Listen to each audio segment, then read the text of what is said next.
এখানে আমরা সবাই একসাথে খেলা দেখতে বসছিলাম। দল সবাই করে, যেমন আমি স্পেন করি, হার জিত সবার আছে। উনি এসে দেখলাম যে উনি বলছে যে আর্জেন্টিনার হেরে গেলে উনি ওনার মাথা চুল পালাই দিবে, জোতার মালা উনি নিজে হাতে নিজে গলায় দিবে। সবাই দল করে, কিন্তু এরকম উগ্র মেজাজি লোক বা এরকম অবাক করার মতো লোক আমাদের এই অঞ্চলে আর নাই। সবাই আমরা একসাথে খেলা দেখতেছি, যে দেখতেছি ও নিজে একবার মাথা থাপড়াইতেছে, নিজে একটা ওয়ালের সাথে বাড়ি দিতেছে। এরকম উদ্বৃত্ত লোক বা এরকম দলের জন্য যান প্রিয় প্রাণ দেওয়ার মতো লোক আমরা এখন পর্যন্ত আমাদের অঞ্চলে দেখিনি। রাশেদ ভাইয়ের যে বিষয়টা, উনি মাথায় চুল কাটি ফেলছে আর জোতার মালা গলায় দিছে, এটা একটা আসলে অসুস্থ মন মানসিকতা বা আর্জেন্টিনা ভক্ত সে এই ধরনের কাজ করাটা আসলে একটা ঠিক না, একটা বিনোদনের জায়গা। এই ধরনের কাজ করাটা মোটেও ঠিক হয়নি। আসলে আর্জেন্টিনার সমর্থকেরা পারে কথা দিয়ে কথা রাখতে পারে। এরা কথা দিছে রাশেদ ভাই চুল নেড়া হয়ে গেছে, ঠিক আছে। এরা কি ব্রাজিল আর ফ্রান্সের মতন এরা পালাছে? আসলে আমি একজন ব্রাজিল সাপোর্টার। সোশ্যাল মিডিয়ায় এমন কোনো প্রতিশ্রুতি দিই নাই যে নিজের ব্যক্তিগত সম্মানের উপরে আঘাত আসবে। আমি আমার এলাকায় দেখছি যে ভাইরাল হাতিয়া জনগণকে এমন প্রতিশ্রুতি দিয়েছেন যে সোশ্যাল মিডিয়ায় ওনার সম্মান নিয়ে এখন টানাটানি করতেছে, খারাপ মন্তব্য করতেছে মানুষ। আসলে এটা ঠিক না, আমার দিক দিয়ে এটা ঠিক না। কারণ ওনার আমি এমন কোনো কাজ করব না যে নিজের সম্মানের উপরে আঘাত আসবে। আর উনি যে কাজটা করছেন ওনার সম্মানের উপরে আঘাত আসছে। উনি একজন পাগলা ভক্ত কিনা আমি এটা বলবো না, এটা পাগলা ভক্ত না, এটা আসলে ওনার আমার মনে হচ্ছে যে ওনার মাথায় সমস্যা আছে।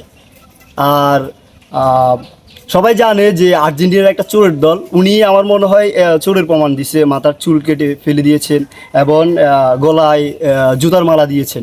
এটা একটা চুরির দিয়েছেন, উনি প্রমাণ দিয়েছেন। আমার একটা মাত্র ছেলে হেতে ফুটবল খেলা চাইতো যাইতো, উঁচখালি যাইতো, হেতে রাতে 3টা বাজেও যাইতো, আবার আইতো। তারপর আমরা জিজ্ঞেস করতাম না কোনো কোথায় গেছে, কোথায় থেকে আসছে। তখন আমার একটা মাত্র ছেলে ফুটবল খেলাতে হেরে গেছে গই হেতার মেয়েছেরা।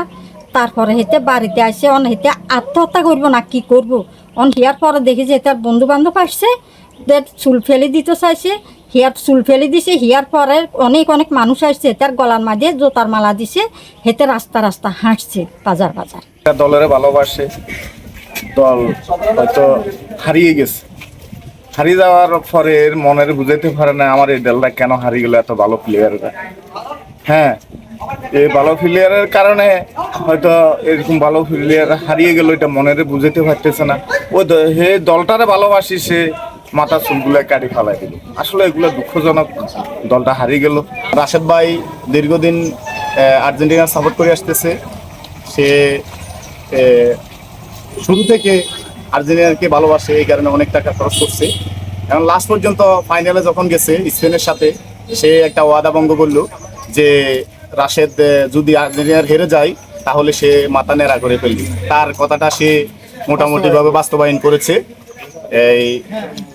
এরকম অন্ধবিশ্বাস দলের প্রতি এরকম লোক থাকা উচিত এবং সামনের দিকেও এগিয়ে যাওয়া উচিত। এগুলা নিয়ে আমি আমার কথা শেষ করলাম। সেদিন কি আর্জেন্টিনা ভালো খেলছে? আর্জেন্টিনার খারাপ খেলছে, আর্জেন্টিনার দল হিসাবে অনেক খারাপ খেলছে, এটা প্রত্যাশা করে নাই জনগণ।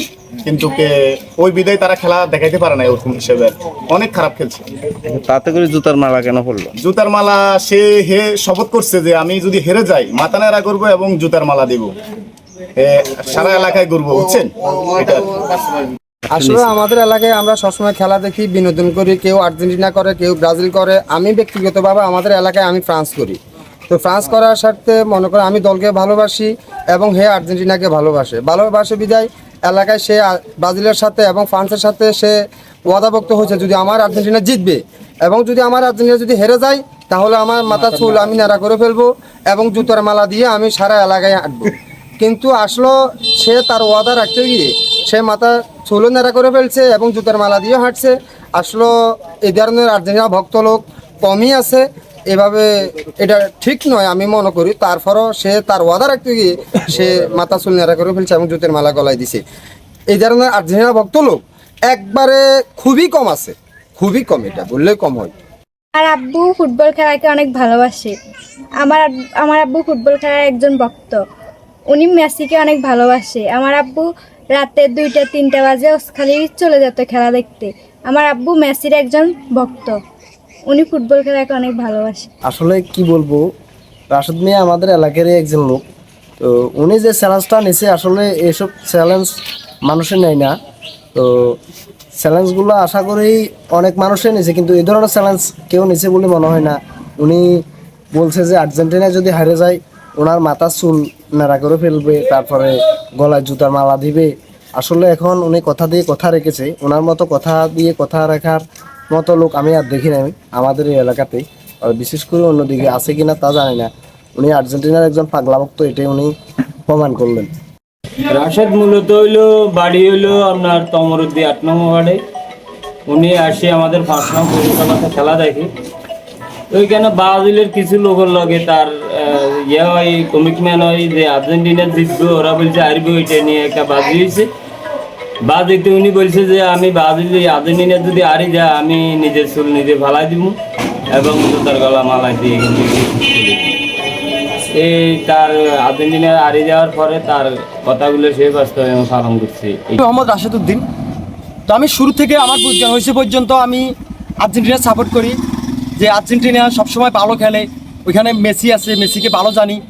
তো বিশেষ করে আর্জেন্টিনা 2026 সালে আর্জেন্টিনা আমি চিন্তা করছিলাম যে আর্জেন্টিনা কাপ নেবে, যেহেতু 2022 সালে আর্জেন্টিনা কাপ নিছে, আমি দেখছি, আমার বুঝ হয়েছে, আমি দেখছি।